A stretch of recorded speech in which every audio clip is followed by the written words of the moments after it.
This episode is powered by Safety FM.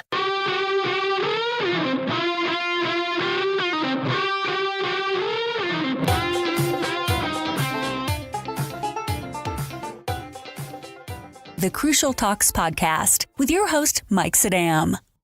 Hello, everyone, and welcome back to the Crucial Talks podcast. I'm your host, Mike Sedam. If you could do me a quick favor, I'd really appreciate it. If you could rate the podcast and subscribe to it, that helps us tremendously.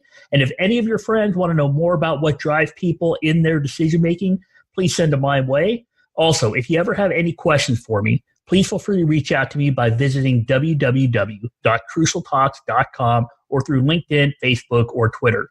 Now, today's episode is a bit different than some of the ones we've had in the past. And I've been wanting to interview successful business owners, entrepreneurs, and others that are in the trenches doing the work so that we can gain knowledge from them and learn from them. Now, in past episodes, I've talked about self-transformation and how people can make changes to their behaviors and their lives. And I think today's guest can offer us a lot of great insight regarding self-transformation. In fact, if you look at Todd Vande Hei's LinkedIn profile, his cover photo has two very simple words. It says, "You optimize." And I think that speaks volumes into what we're trying to do as successful people. Now, Todd is the CEO of Stark, and it's a company focused on helping people reach the best version of themselves. Now, to me, this is really interesting because not only does Todd have to lead his team, keep them engaged, run a business, motivate people, be a leader, he has to have them lead clients and keep those clients motivated and help them visualize a better version of themselves. Now, Todd has been very successful doing this. And today we get a gift because we get to pick his brain a little, hear about his experiences, and learn some valuable lessons. So without further ado, let's welcome Todd Vande Hei to the Crucial Talks podcast. How are you doing today, Todd? Doing great. Thanks for having me, Mike. Well, I think it's awesome that you're on here because people, if they see you on LinkedIn, Facebook, go to your website, they can see that you are not only doing it for other people, but you're living the life. You're an example for others to follow. So before we start going down this road of how you can help us or give us some tips, can you just tell us a little bit about your background and how you got to where you are today as a CEO of Stark? Yeah, let me try to give you the cliff notes because it's a very long story. But essentially, I was running a public manufacturing company, had a conflict with the board of directors, was fired, retired, was in my mid 30s, and by the time I was in my early 40s, lost everything when the real estate bubble burst, and was kind of licking my wounds and looking for a new career path, one that I thought I'd never have to step on again. I thought I was done working, frankly. And in the throes of putting my resume together, an personal trainer of mine reached out and asked if I would help him turn his business around. I at that particular state or time, I was in frankly, I was depressed. I was struggling emotionally, and I really, I guess I needed to be needed, and he needed me, and so we were like opposite ends of a magnet. And I went and met with him, and it was a very small fitness business, and he was, like I mentioned, a personal trainer, and was struggling to find his sort of like sea legs and as an entrepreneur, because he was entirely focused on development as a personal trainer. And I knew nothing of the fitness industry other than I knew it was a good idea to work out. And so I told him that, jokingly told him I'd clear my schedule and met with him the next day and spent about a month taking a look at the books and cleaning them up and figuring out how the cash flowed and kind of assessing his financial position, which was really pretty rough, frankly. Because I don't think I was thinking very clearly, told him that I think we should form a partnership and set some specific goals. And when I reach those goals, I'll earn a chunk of the business, and that was pretty much it. So, I mean, in hindsight, there were no operational processes. There's no There was no infrastructure. There was a single part-time employee, a bunch of independent personal trainers paying rent to kind of help him offset his overhead. There was no real brand. There was really nothing but a hope. And that's how Stark started. Within 6 months, we both decided that we needed to start all over. The business model was a little bit off. The location and the lease itself was pretty funky. The equipment was wrong. The demographic he was targeting was wrong. And a lot of that came from my personal experience going through the process that he had set up for young athletes and pro athletes. As a 42-year-old, within 6 months, I wouldn't say it was a 180-degree change, but it was so drastic that I just couldn't imagine not sharing that kind of value with others. And so we shifted and started focusing on business owners, on business leaders, and then we formed Stark, which is German for strong. Moved locations, and then we were kind of off to the races. Although it wasn't very smooth, the race was on a pretty bumpy road, as you can imagine. Well, and I think a lot of us can relate to that. And I really enjoyed hearing that story because it's not, when I gave the introduction, I'm basing it on what I see online and in your resume and all that, but it doesn't really speak to kind of this hero's journey that you went through that I don't think people that see you online would recognize that you've been there. You had a conflict with it within that manufacturing company. You got fired. You lost everything. It was in the midpoint of your life. You got depressed. You struggled emotionally. I mean, these are things a lot of people deal with. And I think it speaks volumes to what we're talking about today is how you can self-transform and how you can use focus and drive and goals and a little bit of hope. I mean, obviously in there to have that right mindset. But I think it really is awesome that just that first introduction, we get to see that you're not just, you're not just genetically blessed physically. So all this stuff, you actually have to go through and you had to self-transform.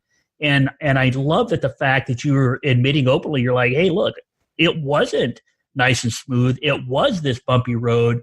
So the fact that there was this bumpy road, we hear all the time how important vision is and how important, seeing that light at the end of the tunnel or having some kind of an idea created in your mind so you know where you're going.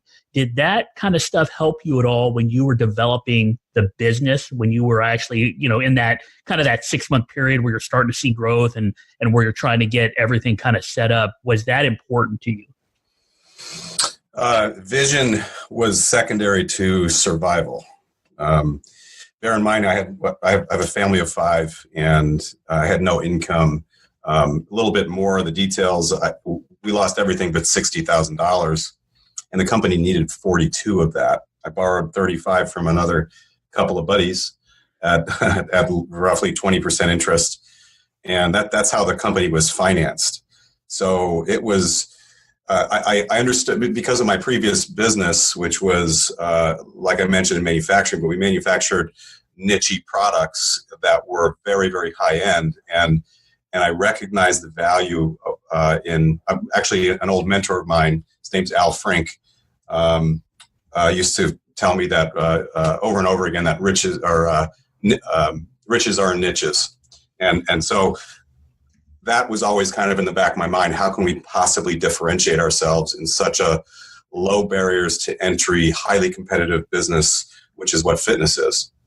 But I did not have a vision. It was really shooting from the hip early on until, it was kind of a funny story, until I scheduled an appointment to have a physical with my GP. And I think I was maybe 43 at the time. So it was a year after we started Stark. And he was unfortunately giving me my first prostate exam. And at the same time, he began reviewing the results of some labs that we'd recently run. And he was giving me a hard time about my cholesterol levels, my total cholesterol levels being a bit over 200.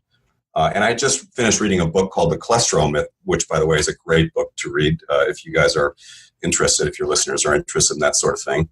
It was written by a cardiologist, and he was effectively debunking things like using statins to control cholesterol levels because he doesn't believe total cholesterol, should even be considered an indicator for cardiovascular risk.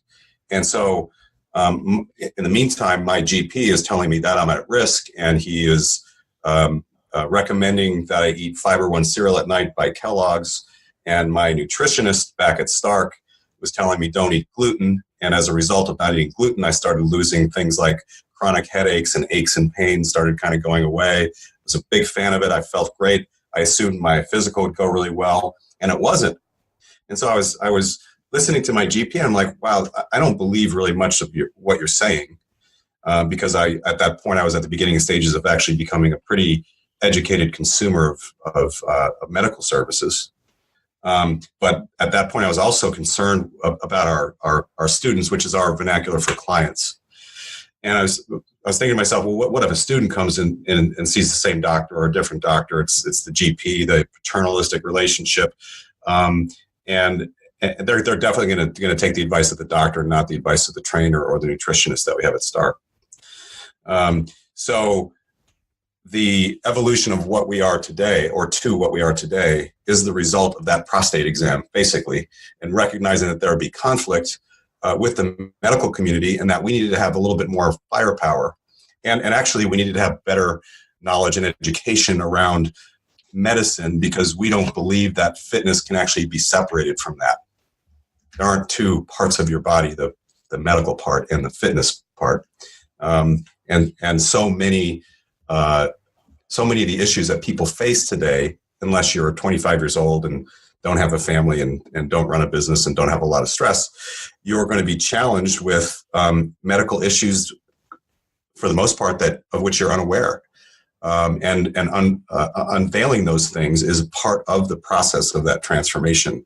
So knowing that you have, let's say, no testosterone left, or no estrogen left, or your fasted glucose is too high, or whatever your labs show, is very helpful in achieving a fitness goal, and very harmful if you don't know about those things, and at the same time you're joining CrossFit or something.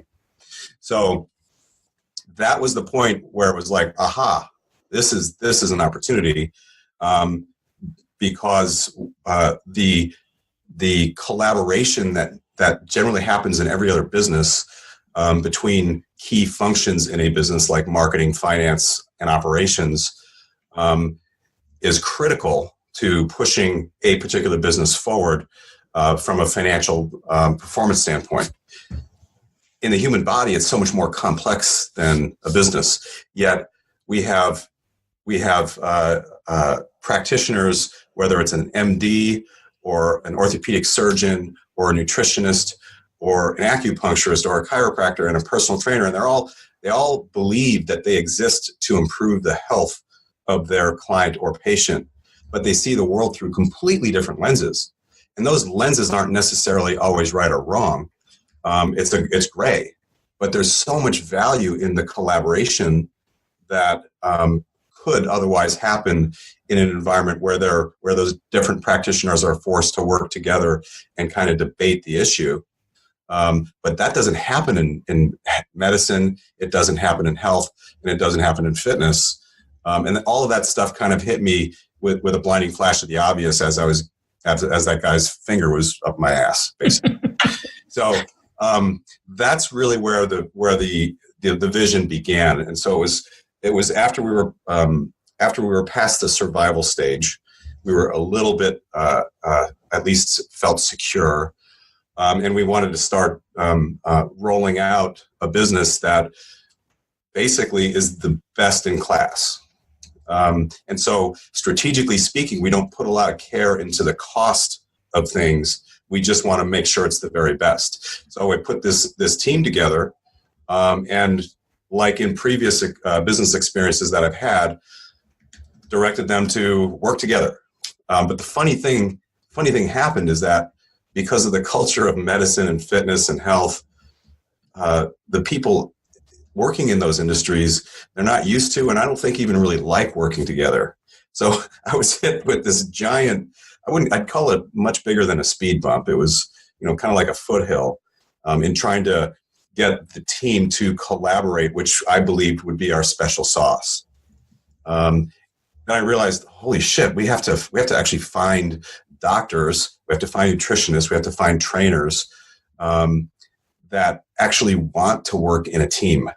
And that was like the second level of our visionary approach to health, fitness, and medicine, to make sure we've got the right people on the bus, which I know it sounds kind of cliche, and it's something that I've practiced for many, many years, but just recognizing that how rare it was in our industry was eye-opening and allowed for a change in my focus from a recruiting standpoint. And that's really when we started to change drastically.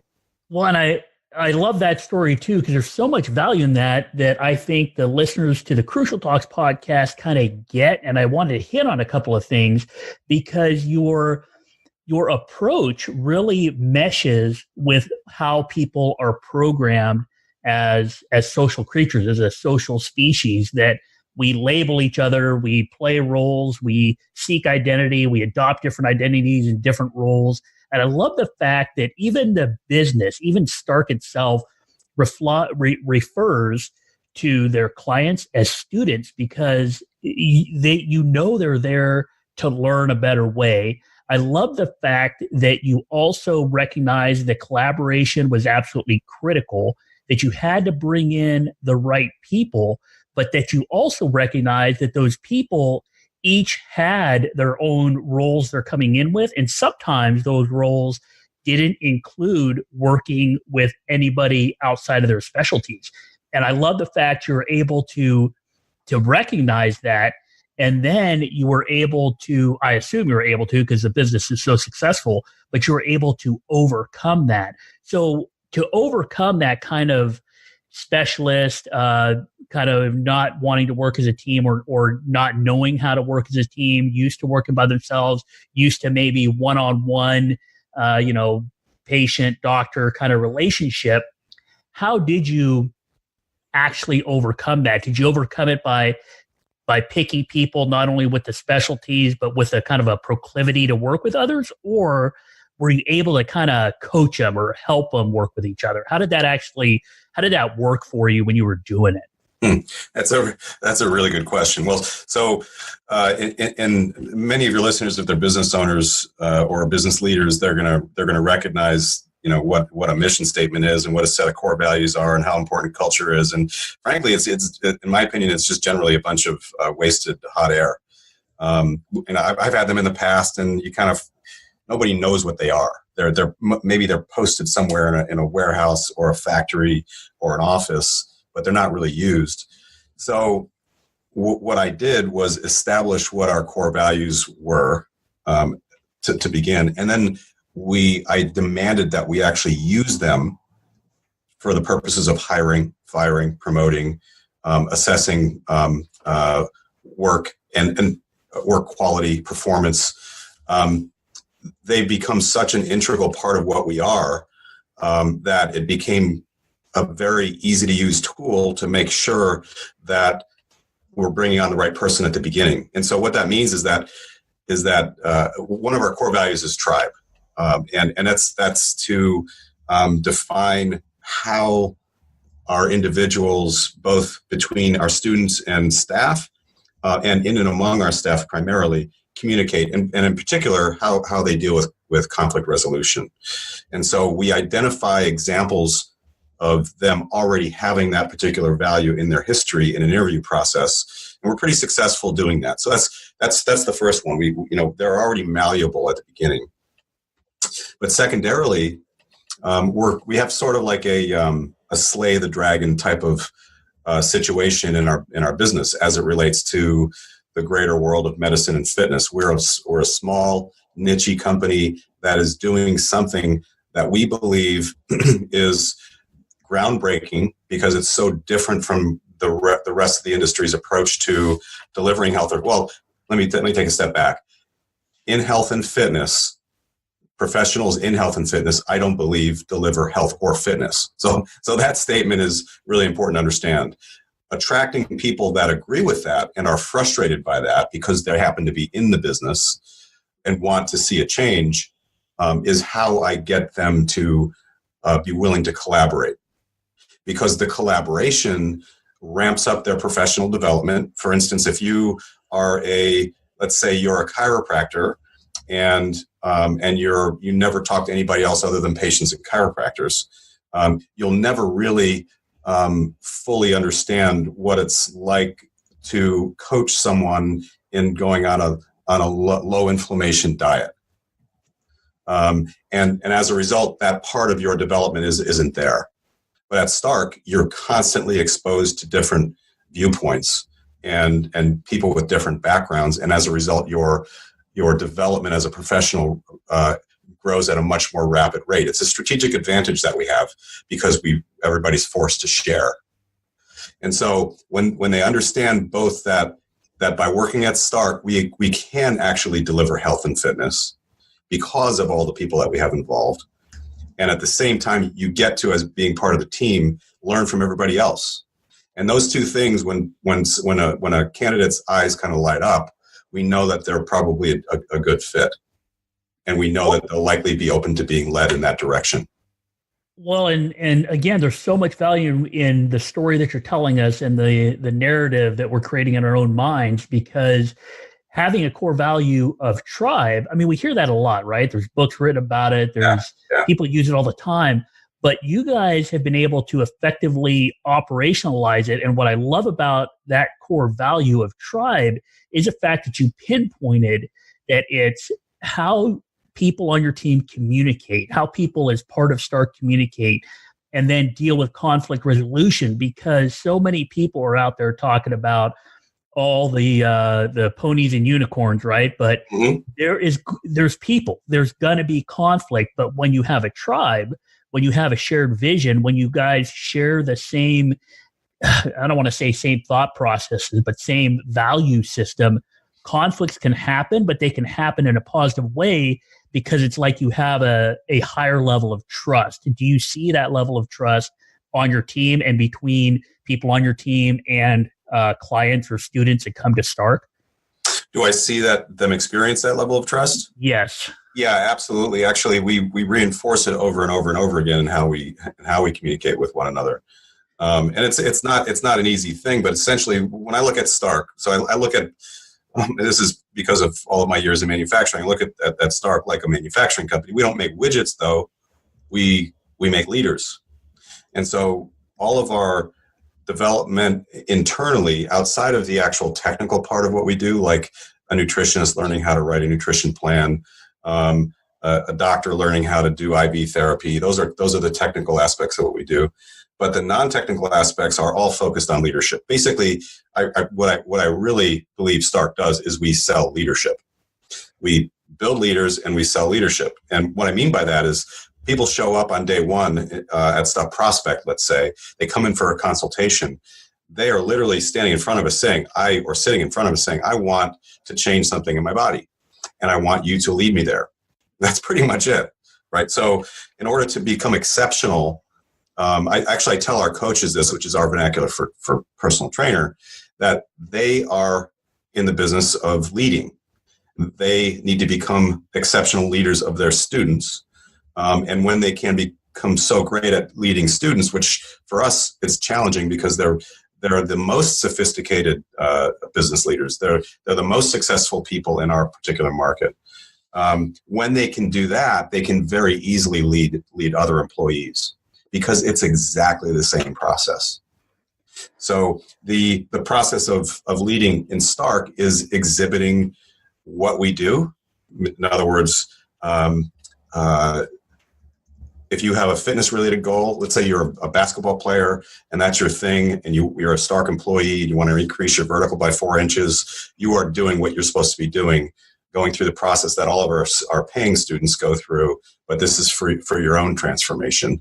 So exhibiting what we do from a student perspective is very important to be a leader at Stark.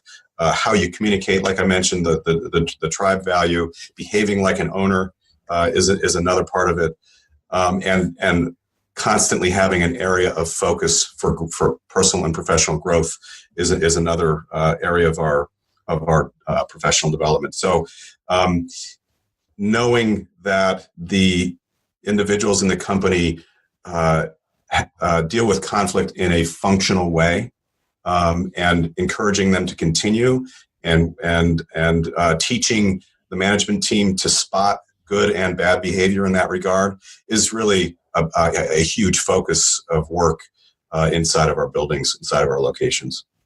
Yeah, that's awesome. I love all of that because your coaches are not just there espousing beliefs and giving information and knowledge, but they're actually there as what I call, and what I've talked about, is the value of a prototype, right? Something you can look at as a model, either a model of behavior or a model of actions or whatever. The fact that you recognize that and they own that, and that they're able to use that in their leadership skills, I think is a huge lesson for everybody, because I know there are people out there listening that have worked for people that are kind of the do as I say, not as I do kind of people, and that never works. And I love that you're not only talking it, you're walking it. That is I think a very valuable lesson for everybody that really wants to transform the business or transform themselves.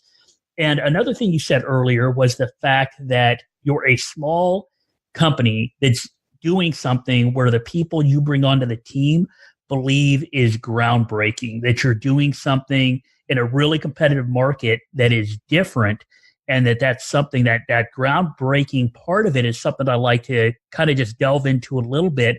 How important is that to your business model or to the people you have on your team, having that kind of providing that vision to them that what you're doing is groundbreaking? Is that a motivational thing for them? Do you see that? I mean, one, it's valuable to the company, but do you see that as something that really motivates them to keep moving down this road in the company?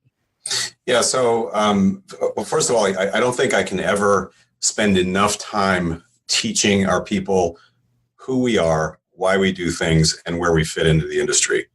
That's just a general statement. The fact that I view us as groundbreaking, and that we talk about that is a critical leadership tactic that I think is it. I mean, it's probably would be valuable to any business, but at Stark, I think it's necessary from a survival standpoint, because we're such outliers that it's and it's so complex to deliver what we deliver, both operationally, and we believe health is a skill, and that's why we refer to our clients as students.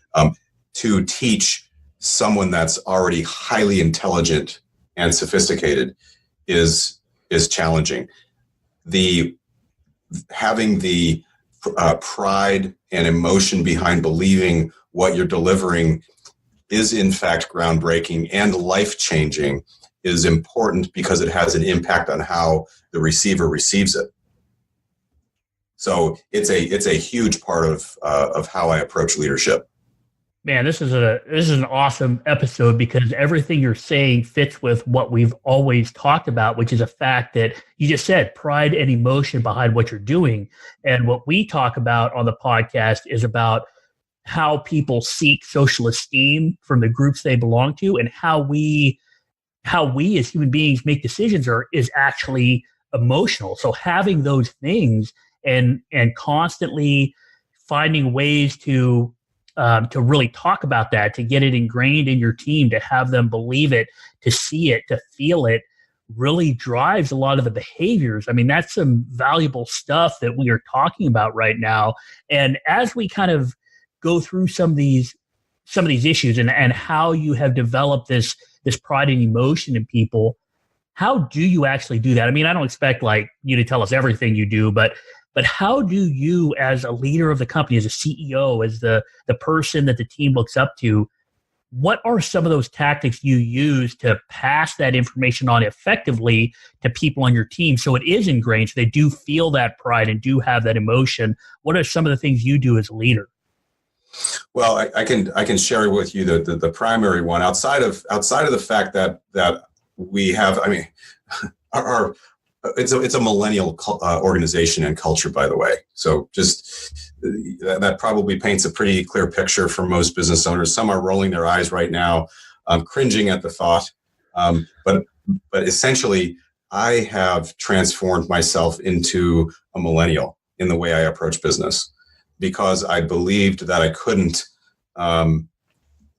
change millennials to be more like Generation X. It was a lot easier for me to change myself. So I'm sorry, I totally lost my train of thought as I was imagining all my buddies hating their millennial employees when I tell them, when I see them all the time, I kind of brag about how amazing mine are. Well, I always tell people, hey, if you're gonna label people, you can label them, but I always want people to know that the same programming that existed in us when we were protecting each other from saber-toothed tigers is still in all of us today. It doesn't matter if we label them as millennials or Generation X. They're doing the same things. They're just doing it faster with technology. So, what do you use with millennials that you have found effective in your communication, or how you pass on this great information or these feelings and emotions? Well, I think the primary tool is the story. I tell stories all the time that are accurate and memorable around who we are, why we do things, and where we fit into the industry, including historical context. A couple of weeks ago, I conducted one of our staff meetings, and I went all the way back to when I was 19 and talked about my business experience back then and how it's affected how I see the world today and shapes our purpose. So that's one. Having the stories as a vehicle is critical. Having a good story that actually matters to the audience is, of course, also critical. So from a millennial's perspective, there are lots of stories in the company's history and news stories too, like things that happened a month ago and a week ago and 2 months ago, that support a very unusually altruistic approach to business, which is Stark.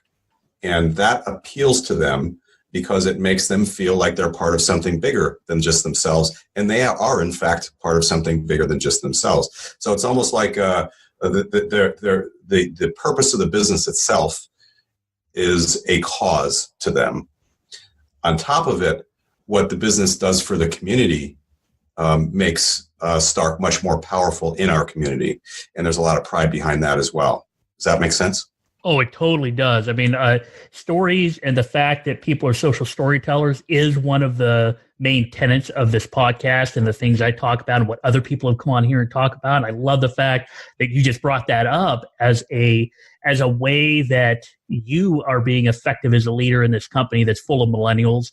And another thing that I love what you said is that sort of thing, the fact that you're using these stories, not only stories about the past or your history or how you got to where you are, but about the company itself.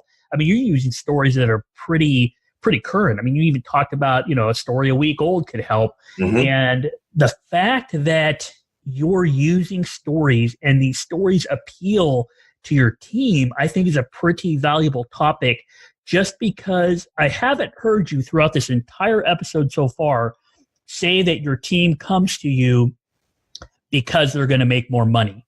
It doesn't seem like the money is a main driver. They're coming because you're giving them purpose. The business is giving them purpose. Working with the students is giving them purpose. It's more than we had to put food on the table, although that was a driver early on for you. Mm-hmm. But now for them, it seems like the purpose and the esteem and having something to go after, having something to get up for every day is really what is making you successful. Because I haven't heard any talk about money from the very beginning. Yeah, money is important, but depending on the member of the team at Stark, it may be the second or third or fourth important thing on their list of priorities. I think what you'd find, generally speaking, is the most important priority is the person on the left and the right to each of the people at Stark. So it's that they're dedicated to each other first, then they're dedicated to their students. Then they love the cause of the business, what we actually provide, and then they love how we do it. And then they also need to be able to put food on the table and care for their loved ones and stuff like that. So it's not that it's completely missing. It really is not a primary topic. Matter of fact, it's something that I have to bring up on a somewhat regular basis just to spot check people. Like, hey, how are you doing financially? Are you saving? Are you planning for the future? Do you feel like you're making progress in this part of your life as well?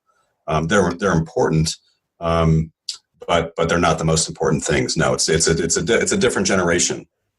Right. And I really think it's huge what you just said, because you said that, hey, it's the person on the left or right that's important. I mean, we see that in a lot of areas. We see it in the military. We see it in public service. We see it in businesses, that it's the people that are next to you that when you feel that strong bond, that's what really keeps you going and motivates you. And really the money and and all of that kind of it'll come because of all these other great things that motivate people to be successful and to keep going. So, So far we've talked so much about how you've been able to lead this team and how the team gels and how they follow purpose and how they're committed to each other, how they're committed to the students, how they're committed to the purpose of the company.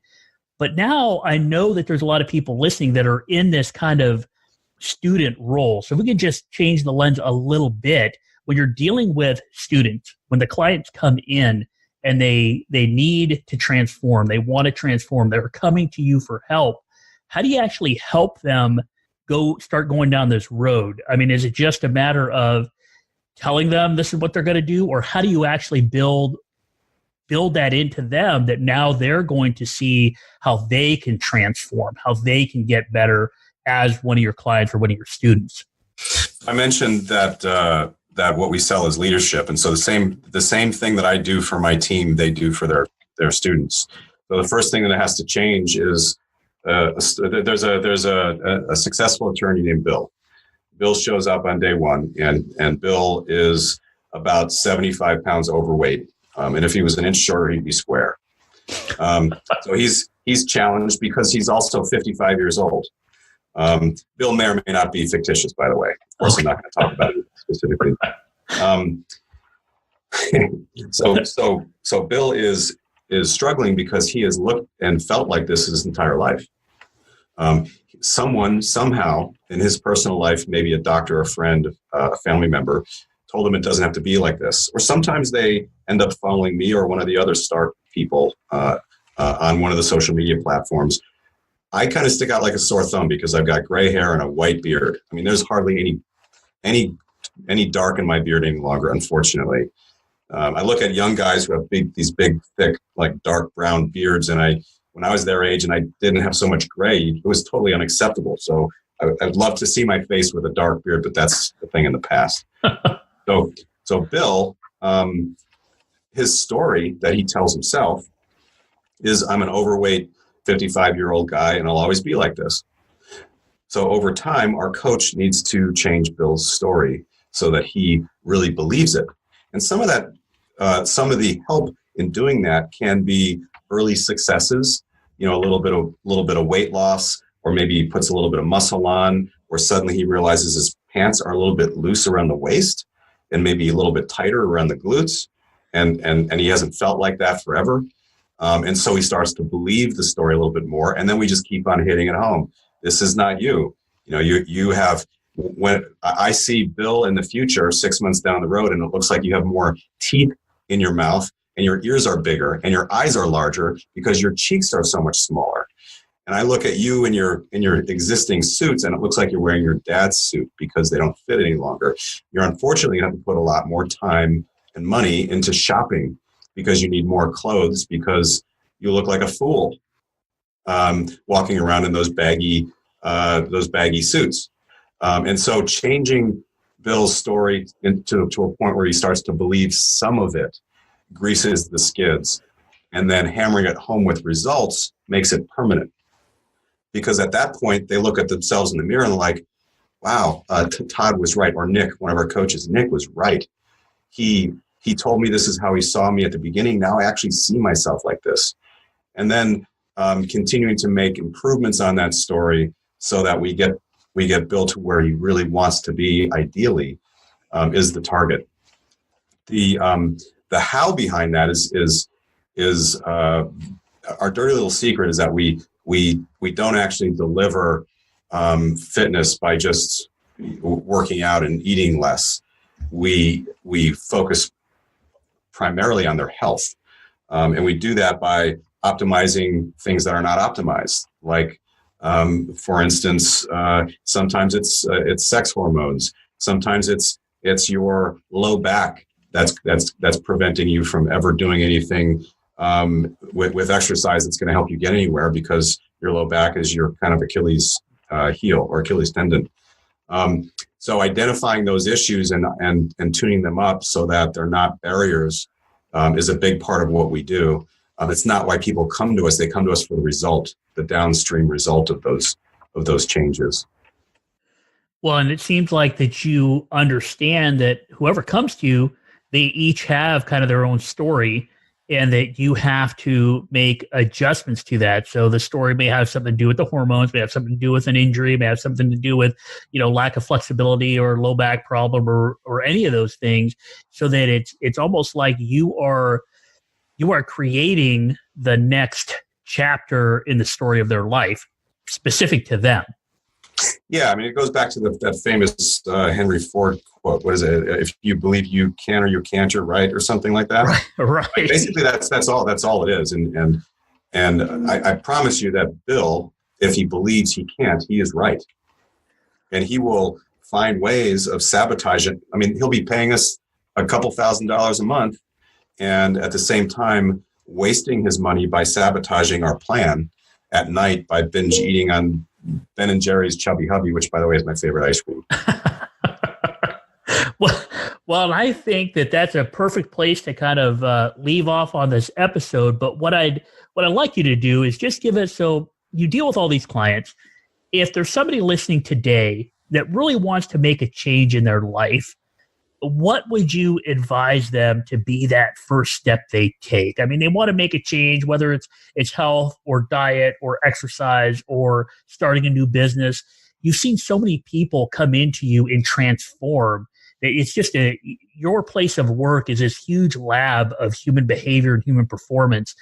What can you give us that, one or two things, a couple key takeaways that people listening now could be like, I could start doing that tomorrow to change my behavior, to change something I don't like in my life? Well, I think that the easier answers is the science behind what we do, but it's also a very personalized road. I think that that what everyone can do is, from a psychological standpoint, is define exactly why they want to change a thing, whether it's more energy or loss of belly fat or whatever it is that they want to accomplish in terms of changing their body. They really need to understand why, and it needs to be so powerful or such a good reason that they won't falter. That's probably the place for people to start. I think that's great advice. Now, if they want to go further with that and they want to contact you, they want to go to Stark, they want to get your team to help them out, how do they get in touch with you? What kind of services do you guys offer? What's the kind of the best way for them to build that relationship with you or your team? The first step is to you can reach out to me on one of the social media platforms. I try to respond to all of the messages, and I can also forward you to one of our business development people to follow up on the details. But the first step is to go through what we call the ultimate intake, which is a combination of orthopedic assessments, movement assessments, and labs. You have to be here physically for that. We have people that come in from all over the country, and some come internationally just for those tests. From those test results, we can define what the proper path is for you.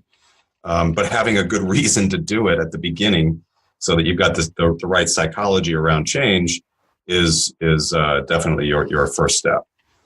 Well, and for everybody out there listening, they could find out more about Stark by going to www.starklife.us. I'll put a link to that in the show notes. I'll also put a link to Todd's LinkedIn info and Instagram account so that you guys can look and see what he's actually doing, have ways to contact him. Todd, thanks again for coming on. There was so much value in this episode that I think that I didn't realize right off the bat we would get into, but that it's super valuable for everybody out there. Not only the health stuff, but just the mindset, the teamwork, the leadership, the vision, the storytelling. So much good info in this episode. I really wanted to thank you for giving us almost an hour of your time to talk to us. My pleasure, Mike. Well, it's awesome. I really enjoyed this episode. So any of you out there that also enjoyed it, if you get a chance, please, please, please subscribe to the podcast, share it, give it a good rating. It really helps out. If you need anything from me, you can reach out to me on LinkedIn, Facebook, or Twitter. Go to the website at crucialtalks.com.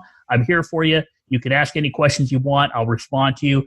Have a great week. And remember, if we want to understand behavior, we need to understand what drives people. Please review, share, and subscribe to the Crucial Talks podcast. Visit crucialtalks.com.